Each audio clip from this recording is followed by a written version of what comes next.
Hello, everyone, and thank you for joining me today in this very webinar called Seizing the Means of Production, Practical Tips to Master Team Productivity and Morale. I am Ceci Berry, in case I don't think I introduced myself earlier. So let's get started. So before that, I'm just going to briefly introduce myself. If you detect an accent, it's because I am originally from Greece.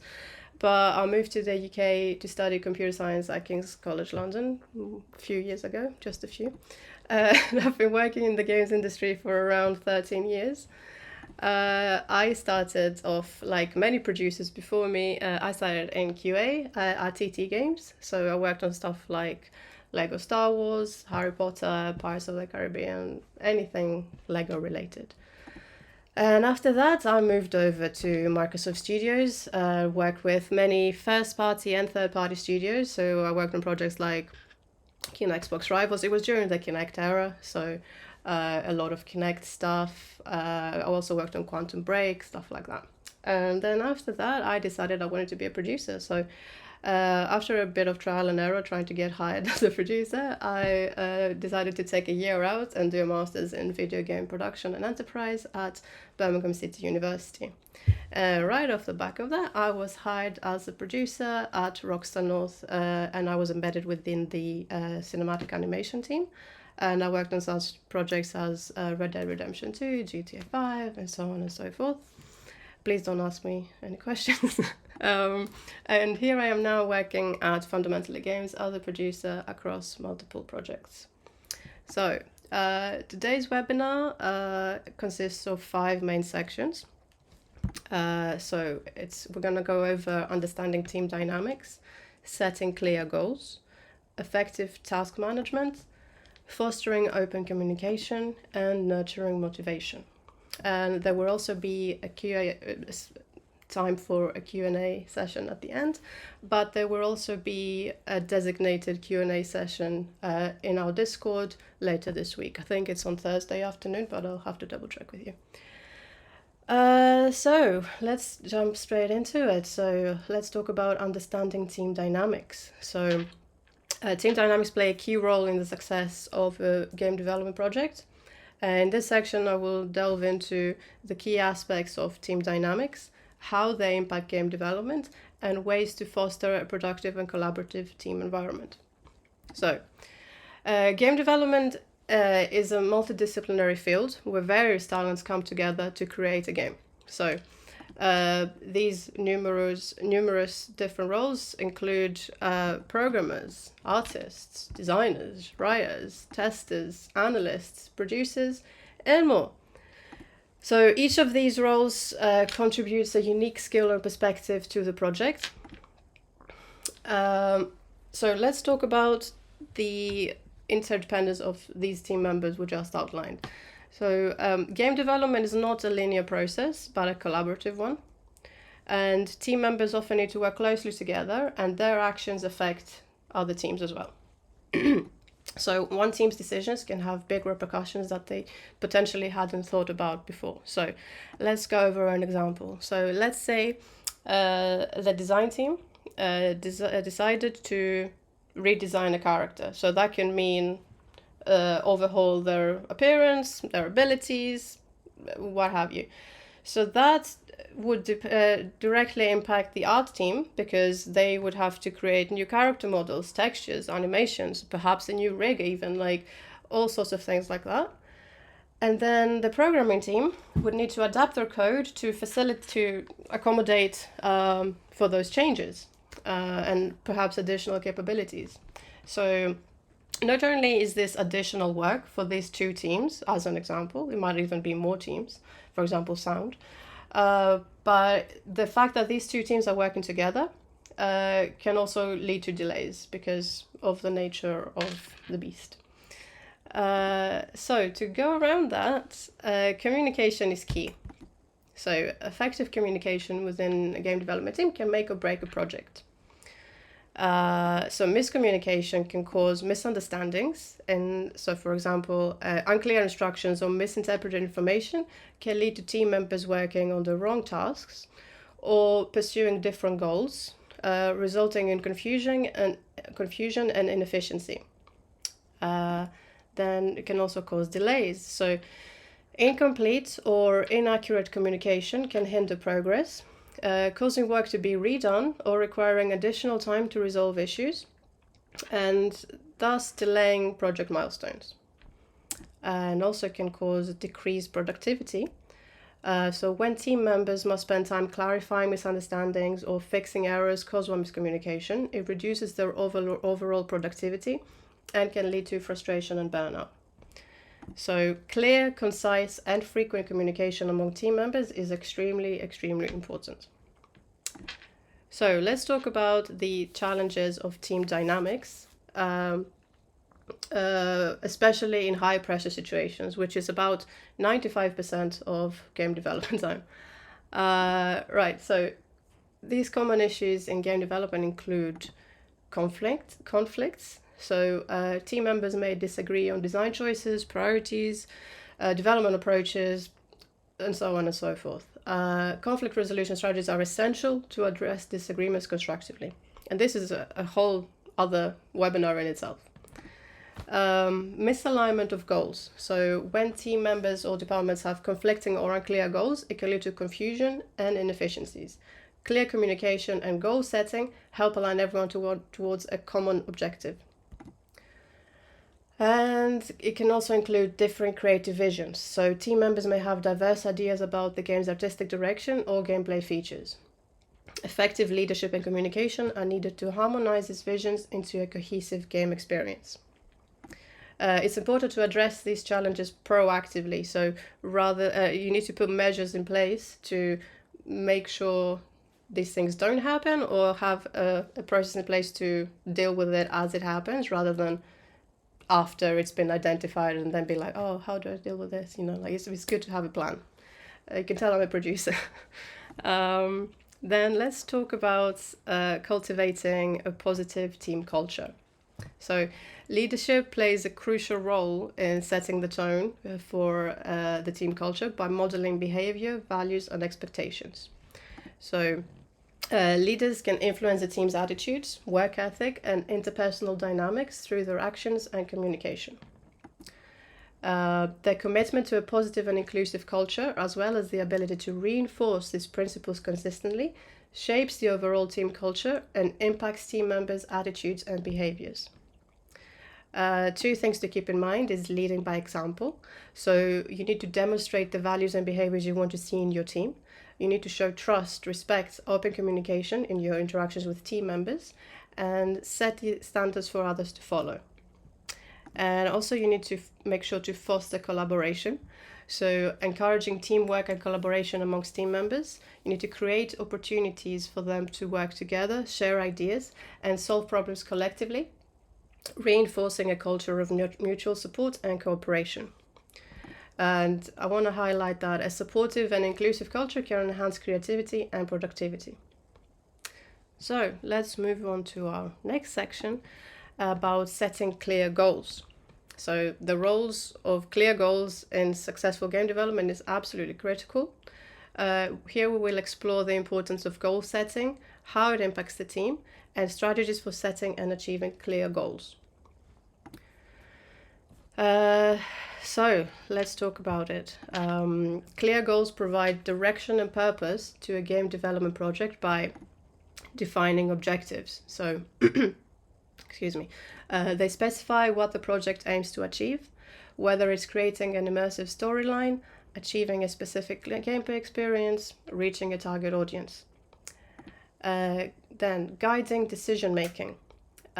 Clear goals help the team make informed decisions about design, features, and resource allocation, ensuring that choices align with the project's overall vision.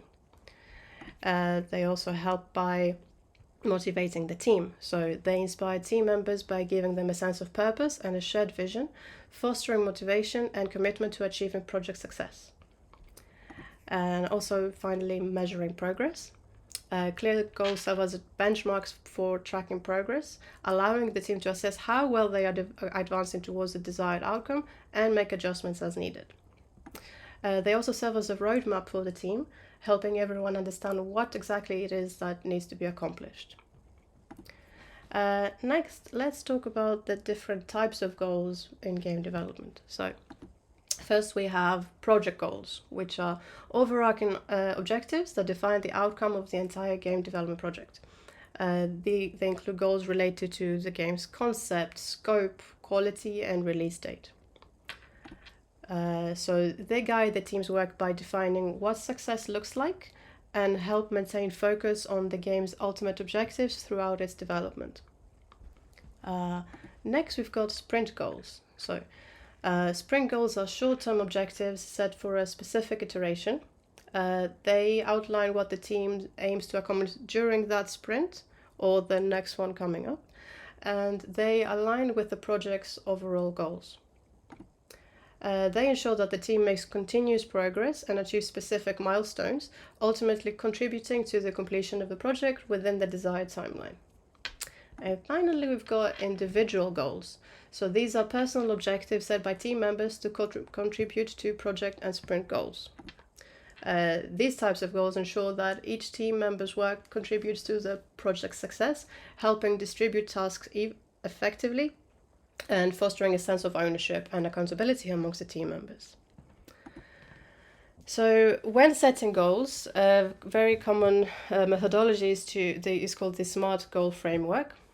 It ensures that goals are well-defined, quantifiable, attainable, and relevant to the larger objectives, and have a defined time frame, making them more actionable and effective for planning and execution. So let's go over it in detail. So the SMART framework for setting clear goals stands for specific. So they need to be these goals need to be precise and well-defined rather than really broad and vague. They need to be measurable, so they need to have very clear criteria for success that you can track against and see how you're doing. They need to be attainable, so they need to be realistic and achievable. So it can't be something like, I'm going to make an open world game all by myself. Like, that's probably not realistic. So they also need to be relevant, so they need to align with the project's objectives. So you can't have a completely random goal that because of something you want to do. You have to keep in mind the benefit of the project. And also they need to be time bound, so they need to have a specific time frame for completion, because otherwise if it's open-ended then it's never gonna get done. Right, so next up, let's talk about goal alignment. So alignment minimizes conflicts and enhances collaboration, giving the team a higher chance of success. So we have our individual goals tied to our team goals and tied to project goals. And alignment between these goals ensures that everyone is working toward the same objectives by creating a unified and cohesive effort.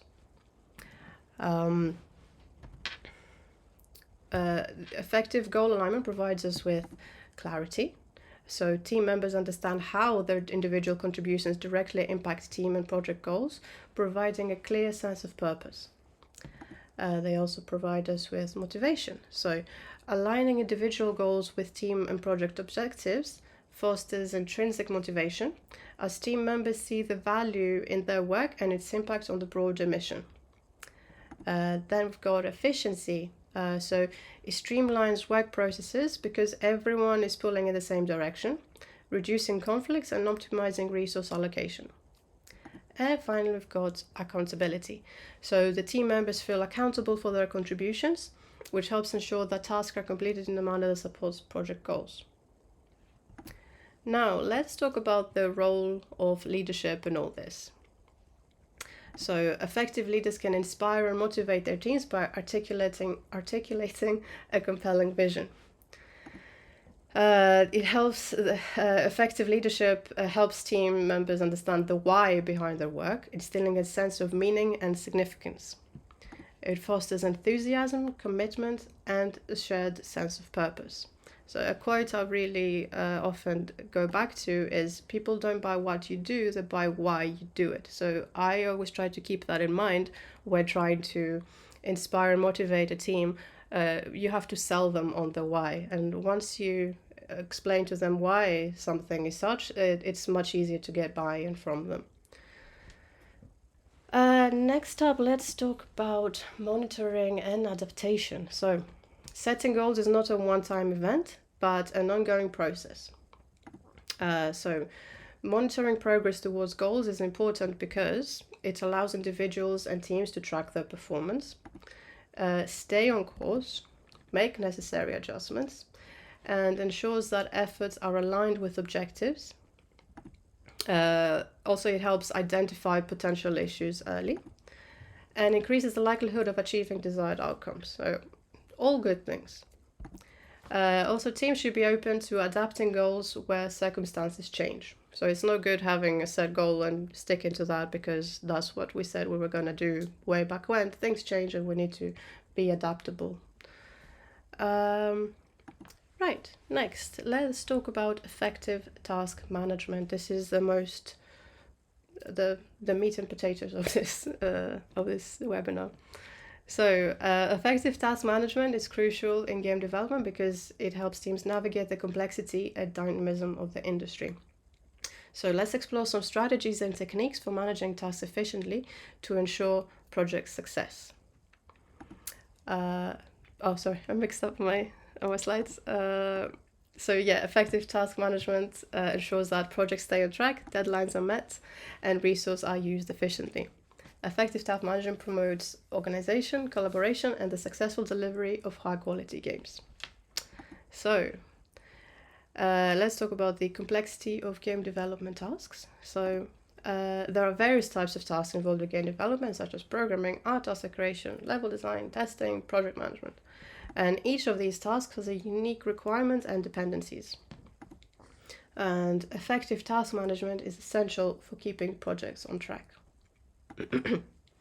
So to do that, we need to talk about task prioritization. So effectively prioritizing tasks to focus on what matters most can make a huge difference in productivity. Not all tasks are created equal. Some have higher impact or urgency.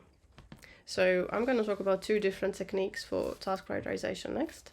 The first one being the Eisenhower matrix.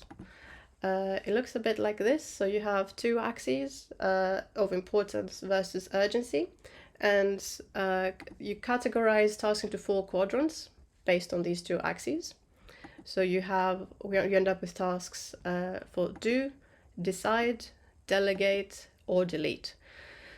So this helps prioritize tasks effectively by focusing on what truly matters. So, for example, if something is important and urgent, that's something you need to do right away, right?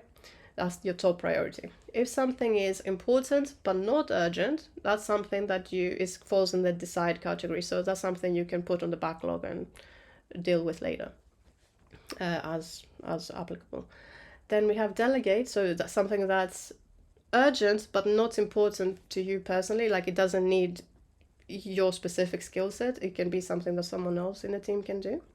And then we have delete, so something that's not important, not urgent, get rid of it. Next up we have what's called the Moscow method.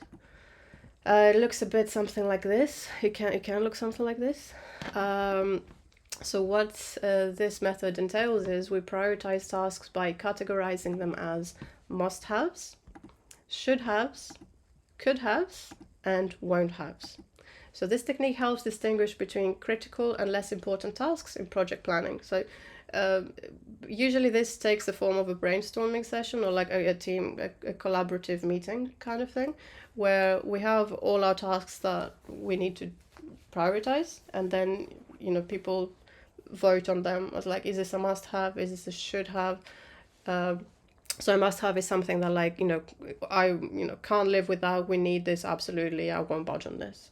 Then should-have is something like, yeah, I really want this, but it won't make or break the game. Could-haves is something that, this would be nice to have. And won't-haves is something that is out of scope or is something that we won't have time for, or something that the team doesn't want to do anymore, depending on the circumstances. But it's just something that essentially is deprioritized. Then let's talk about task breakdown. So it's very helpful to break complex tasks into smaller, manageable chunks. So smaller tasks are easier to assign, track, and complete. And breaking down tasks into subtasks can help prevent feeling overwhelmed by making large, complex tasks more manageable. Each subtask is smaller and more achievable, allowing individuals to focus on completing one part at a time. And this approach reduces the psychological burden of tackling the entire task all at once, making progress feel more attainable and less daunting. Then let's talk about time management, my favorite topic.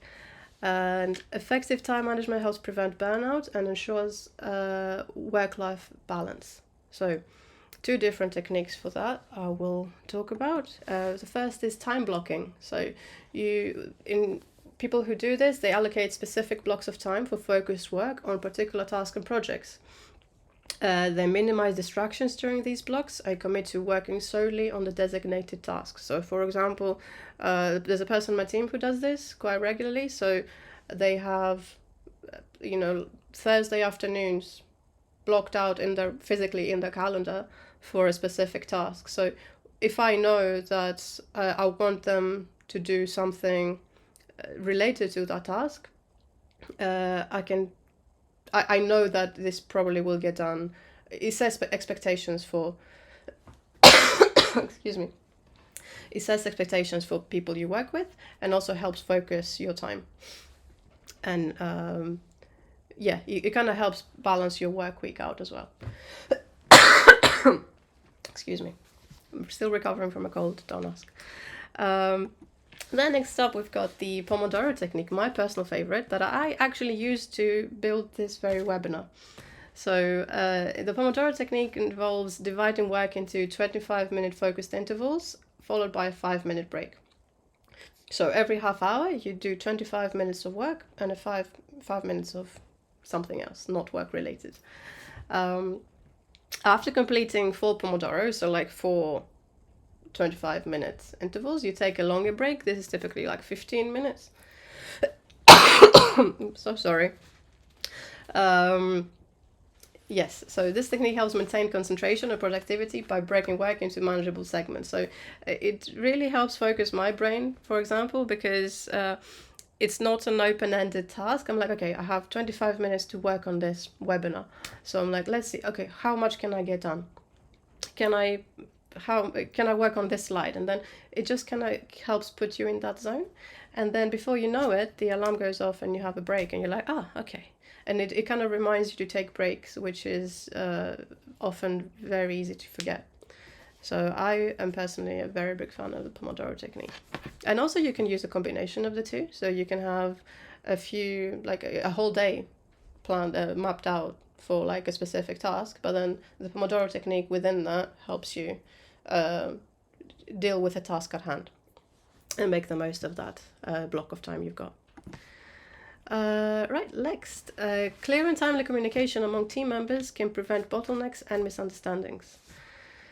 So with regular updates, we can help team members stay informed about progress, and consistency in reporting helps maintain transparency and alignment. So if these updates are like daily, weekly, monthly, once per milestone, like what have you, as long as it is a regular cadence, that is very, very helpful.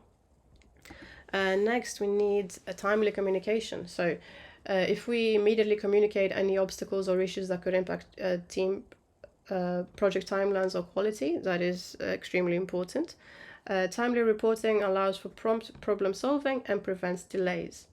So it's no use waiting for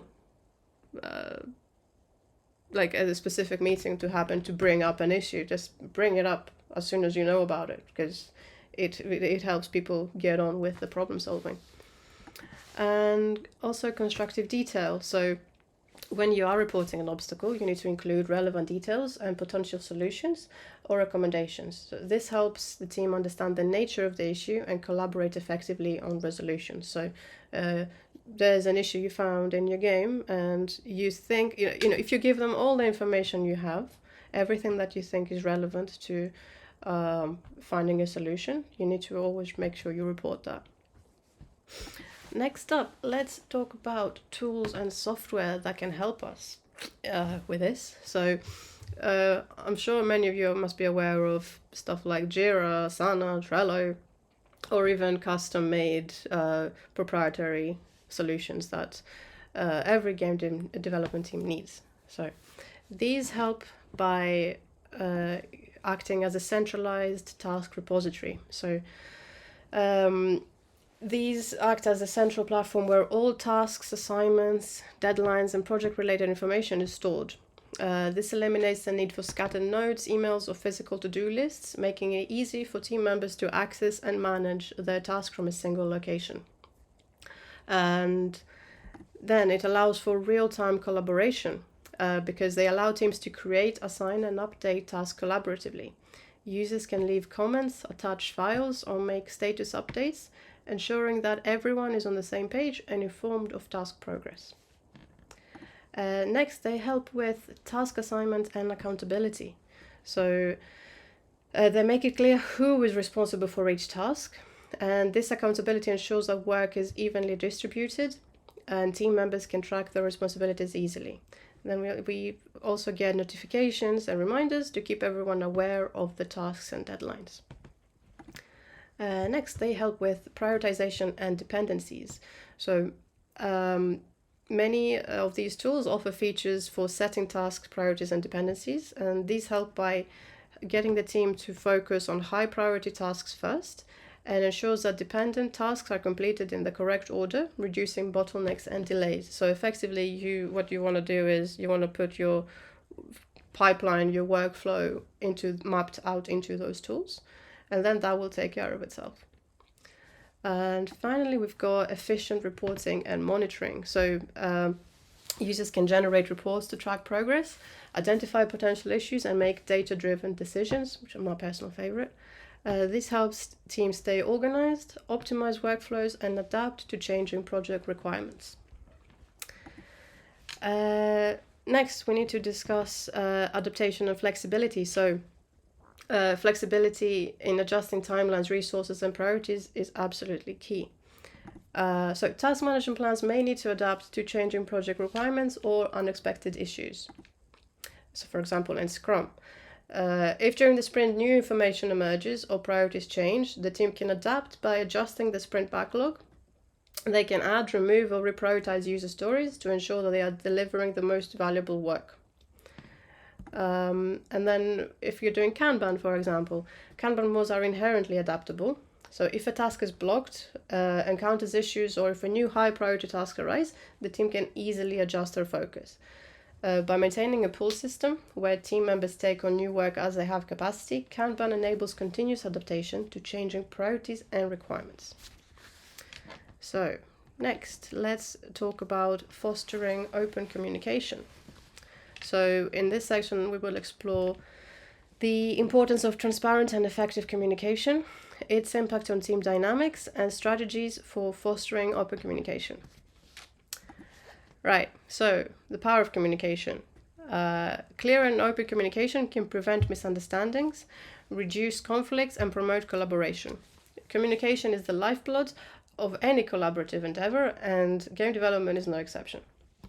So let's frame this around an example to illustrate better. So imagine there's a scene in a game where there's a party and one of the characters is doing a robot dance. I will not illustrate this. So in order to achieve that outcome, there was an actor that was hired to perform the dance on the mocap set. Data was imported into the pipeline and made its way to the animation team. Then the assigned animator, being unaware of the Newman's design, of specifically them doing the robot dance, they thought the resulting data looked too robotic. So they smoothed out the movements, which in turn distorted the original intent. And then all that work had to be redone. They had to revert all that and make it work. So this could have been prevented with the vision being shared across the entire team and not just blindly like firing things over the wall to the next team. Next, transparently communicating project goals and objectives ensures that everyone is on the same page. Some benefits of involving team members in setting and refining project goals are enhanced buy-in and commitment. So when team members participate in the goal setting process, they feel a sense of ownership and commitment to achieving those goals. They are more likely to be motivated and dedicated to the project's success. Next, we get increased clarity and alignment. So collaborative goal setting ensures that everyone has a clear understanding of the project's objectives and priorities. It minimizes misunderstandings and aligns team efforts towards a common purpose. It also helps us tap into diverse perspectives. So team members bring unique insights and expertise to the goal setting process. Involving them can lead to more innovative and well-rounded goals that consider various angles and potential challenges. They also help with improved goal realism. So the team members can provide valuable input on the feasibility and timeline of the goals. Their input helps set realistic expectation and prevents the setting of unattainable targets. So who better to tell you if something is realistic than the team that will actually do the work. It also helps with boosted team morale. So, so when the team members set their input, can see that their input is valued and incorporated into the project goals, it fosters a sense of empowerment and satisfaction. This in turn boosts team morale and cohesion. And lastly, we've got adaptability and continuous improvement. So involving team members in refining goals allows for flexibility and adaptability as circumstances change. Team members can help identify when adjustments are needed to stay on course. Next, let's talk about another very producery kind of topic, which is regular team meetings. So most teams have different types of team meetings, such as daily stand-ups, sprint planning meetings, post-mortem meetings, just to name a few. So when having team meetings, there are some guidelines I like to follow. So it's important to set clear objectives. So you need to define the purpose and desired outcomes of the meeting and ensure that everyone knows what to expect and why their presence is necessary. So to do that, it's important to create an agenda. So you need to prepare and distribute an agenda before the meeting. You need to include topics, time allocations if possible, and any pre-meeting materials to help participants come prepared. So, and also you need to tell them like, hey, read this before coming to this meeting, otherwise it's going to be a waste of all our times. Also, it's important to invite only the necessary participants. So you only invite individuals whose presence is essential for achieving the meeting's objectives. Avoid overloading the meeting with unnecessary attendees. Next up, it's important to stick to the schedule. You need to start and end the meeting on time. Respect the participants' time by adhering to the agenda and time allocations, if you have them, for each topic. And if unrelated topics arise, consider parking them for a separate discussion or addressing them outside of the meeting. So like, just make sure you address that as it's happening, you know. Next, we need to assign roles. So you need to appoint a facilitator to keep the meeting on track and a timekeeper to monitor the schedule. You also need to designate someone to take notes or minutes. I'm very well aware, by the way, most of the time this is one person, but even just having that one person designated to like drive the meeting essentially is very, very important. Otherwise, no one will do it. Then we need to summarize and assign action meetings. So at the end of the meeting, you need to summarize key decisions and action items. And we need to clarify who is responsible for following up with what task and set deadlines. Then follow-up. So you need to send those meeting notes or a summary to all participants or people who would benefit from reading the outcomes of that meeting promptly after the meeting. You need to ensure that action items are tracked and completed. And then periodically we need to assess whether or not these meetings are necessary or if objectives can be achieved through other means such as email updates or collaboration tools. So whether the meeting needs to be longer or shorter or have different people in it or it's now no longer necessary or stuff like that. It's very important to like audit all of your meetings every now and then. Next, I'd like to talk about active listening. So active listening is a communication technique where the listener fully engages with and comprehends what the speaker is saying. It involves not just hearing the words, but also understanding the message, showing empathy, and providing feedback to confirm understanding. So it demonstrates respect, encourages trust, promotes meaningful two-way dialogue, and it allows for better problem solving, conflict resolution, and relationship building. And it ensures that all parties feel heard and valued in the conversation.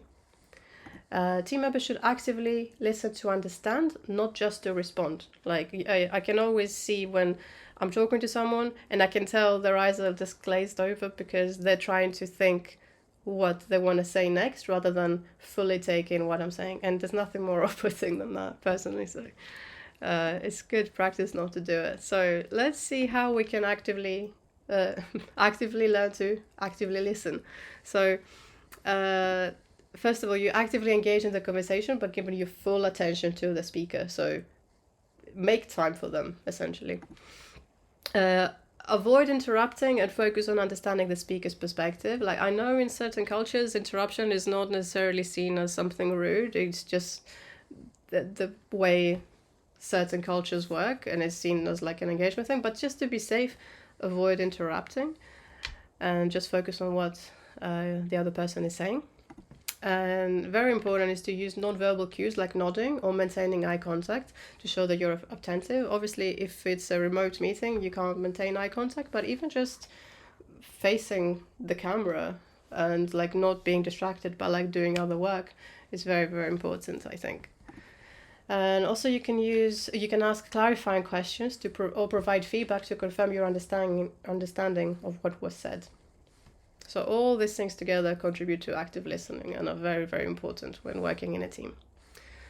And now for our last section called Nurturing Motivation. So let's explore some strategies for nurturing motivation among team members, especially in the face of challenges. Motivation can vary from person to person and even from project to project, depending on what the vibes are. Nurturing motivation is essential for maintaining team morale and productivity. So let's talk about the dynamics of motivation. So some different factors that can influence motivation are deadlines changing. So you may now have less time than you thought for some reason. Design changes. So a feature that you were very passionate about has been dropped. Or player reviews discussion. So something that has driven my personal motivation over my career is like seeing people's reactions to trailers or updates or whatever, and seeing that people are excited out there really helped me stay motivated on my personal work. So some tips on improving motivation is to make work-life balance a priority and not an afterthought, and definitely lead by example here.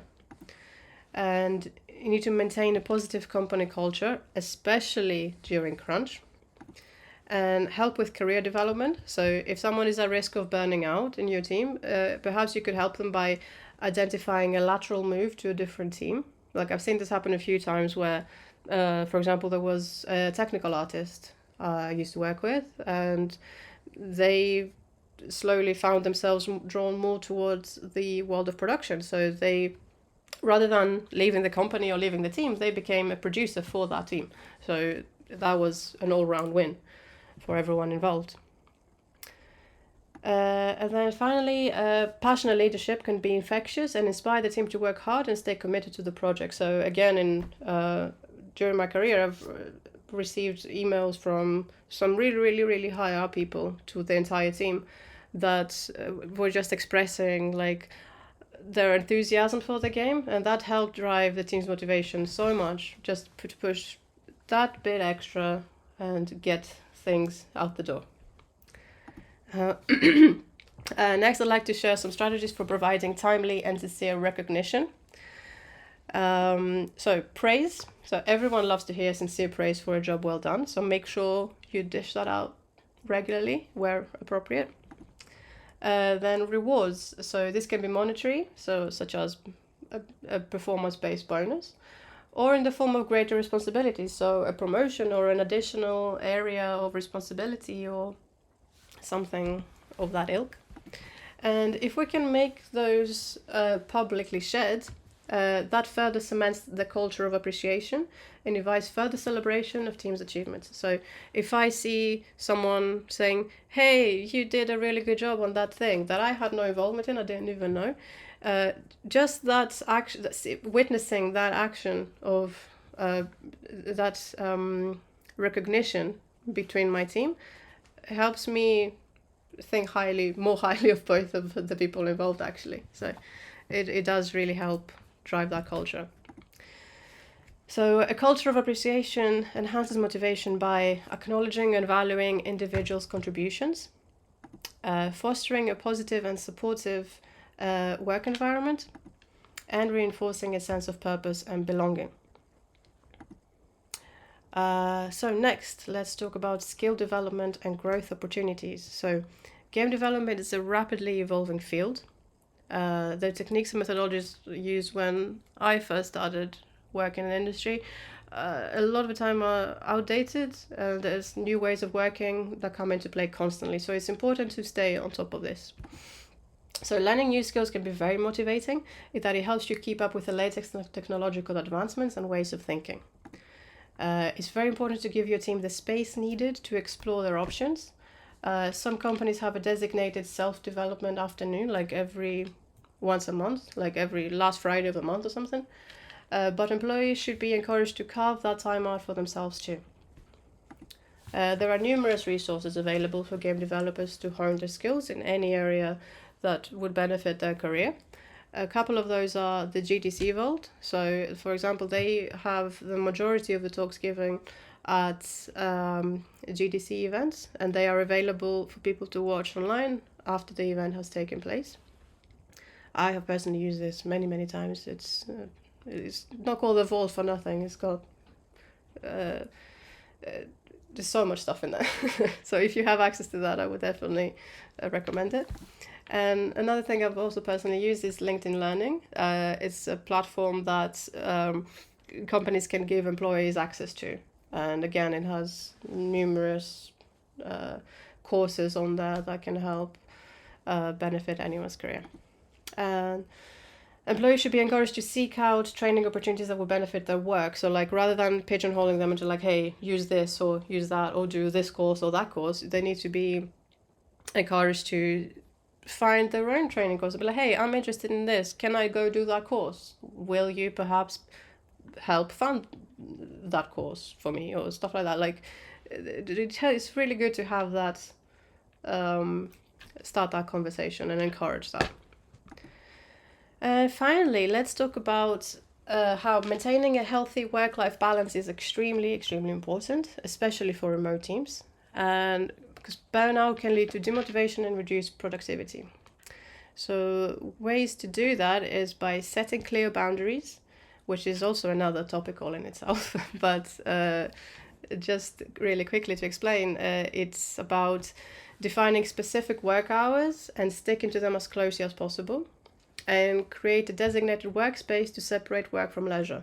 So for me, the way I do that, for example, is I have my specific work hours. I work 8 till 6-ish, Monday to Thursday. And outside of that, I am not thinking about work.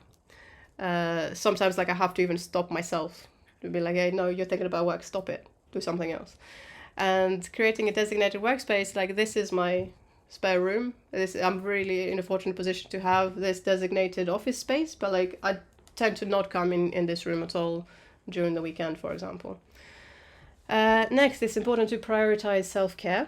So it's important to schedule regular breaks during the workday to recharge, which ties back into what I mentioned about the Pomodoro technique. And it's important to make time for activities you enjoy, whether that's exercise, hobbies, or relaxation.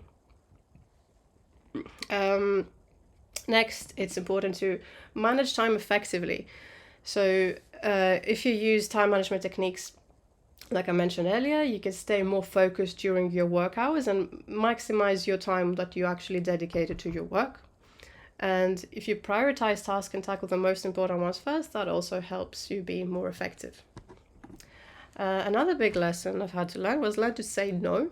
So avoid overcommitting by setting realistic expectations of what you can or can't accomplish. And you need to learn to politely decline additional tasks or responsibilities when your plate is already full. Like, don't try to be a hero. Like, you're not doing anyone any favors if you take on something that you couldn't do a good job at, given what you have going on. Next, it's important to try as much as possible and disconnect from technology. So if you can try limit your screen time, especially before bedtime, it really helps improve your sleep quality, and then it's just good. It's just good for you. Touch some grass. And consider turning off work-related notifications during non-work hours, and that helps. That ties into the setting clear boundaries I mentioned earlier. So, I personally very rarely look at Slack when I'm not at work. And if people genuinely need you, there's a genuine emergency. Like, it happened to me a couple of times. Like, people can reach me. Like, they have my phone number. They can get hold of me if they really need to. But I'm not gonna go out of my way, you know. And lastly, we need to make sure, to delegate and seek help. So, like we mentioned earlier with the Eisenhower matrix, for example, you need to delegate tasks at work when possible, and don't hesitate to ask for assistance. And that brings us to the end of this session. So if there's any questions, please feel free to fire them my way right now.